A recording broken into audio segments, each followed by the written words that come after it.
we'll guide you through how to change your Google Docs page orientation to landscape.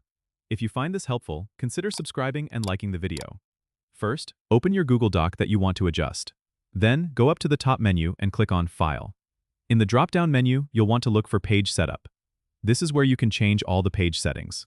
When the Page Setup window opens, you'll notice there are a few options there. You'll see Orientation as one of the main settings. By default, it's set to Portrait, but you want to change that. Click on Landscape to switch your document's orientation.